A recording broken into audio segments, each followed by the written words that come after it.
Asal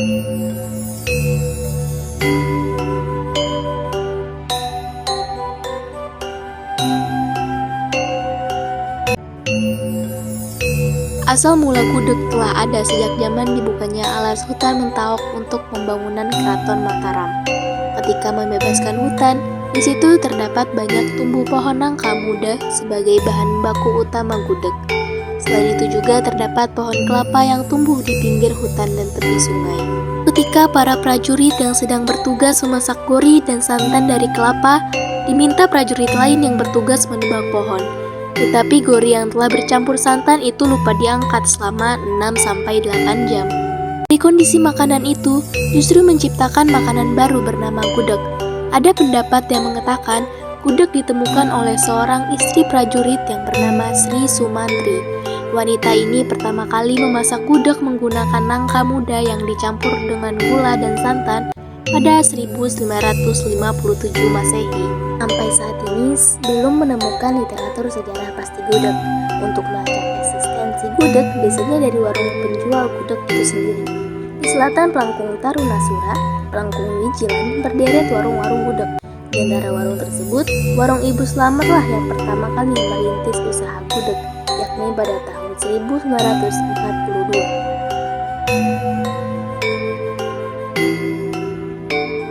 1950-an, muncul warung gudeg campur sari dan warung gudeg Ibu Juwariah yang dikenal dengan gudeg Yujum. Meski warung Ibu Slamet yang pertama menjual gudeg, tetapi gudeg Yujum yang dikenal sampai kini. Bahkan warung campur sari sempat tutup pada 1980-an dan 13 tahun kemudian muncul dengan brand berbeda, yakni gudeg Ibu Lis yang dimiliki Ibu Elis Diah Darmawati itu.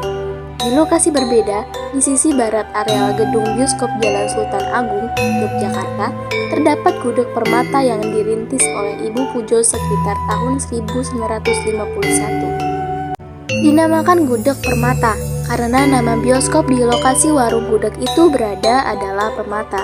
Bioskop Permata itu sendiri sudah berdiri sejak 1940-an.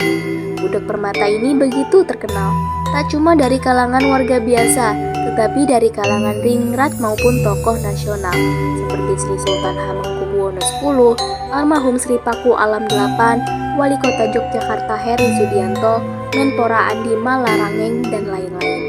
Bahan membuat masakan gudeg, gori atau buah nangka yang tidak terlalu mudah dipotong-potong, telur rebus dan yang dikupas kulitnya, daging ayam, air kelapa, daun salam, lengkuas, gula jawa, dan santan.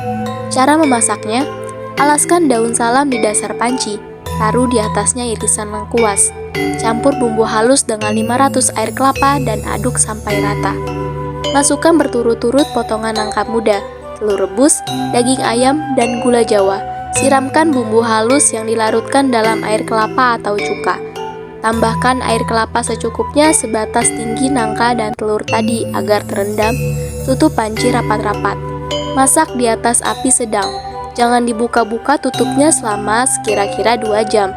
Setelah 2 jam, lihat apakah airnya sudah tinggal sedikit. Angkat dulu telurnya dan sisihkan sementara agar tidak hancur. Masukkan santan, aduk-aduk dengan sendok kayu sambil menghancurkan potongan nangka. Masukkan kembali telurnya sampai sedikit terkubur dalam nangka.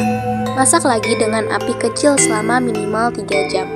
Aduk sesekali sampai santan habis. Gudeg akan cantik berwarna coklat kemerahan dengan cairan yang sedikit dan kental. Siramkan areh atau kuah opor ayam kental di atas gudeg nangka ini secukupnya pada saat dihidangkan. Pelengkap makanan gudeg yaitu bumbu areh, opor ayam dan tahu, sambal goreng krecek bumbu areh. Gunakan kuah opor ayam tahu yang sedap dan santannya kental. Areh tradisional hanya santan yang cuma dibubuhi, garam, dan daun salam saja. Nah, itu dia ya salah satu kearifan lokal yang merupakan bagian dari budaya suatu masyarakat yang tidak dapat dipisahkan dari masyarakat itu sendiri. Kearifan lokal biasanya diwariskan secara turun-temurun dari satu generasi ke generasi melalui cerita dari mulut ke mulut.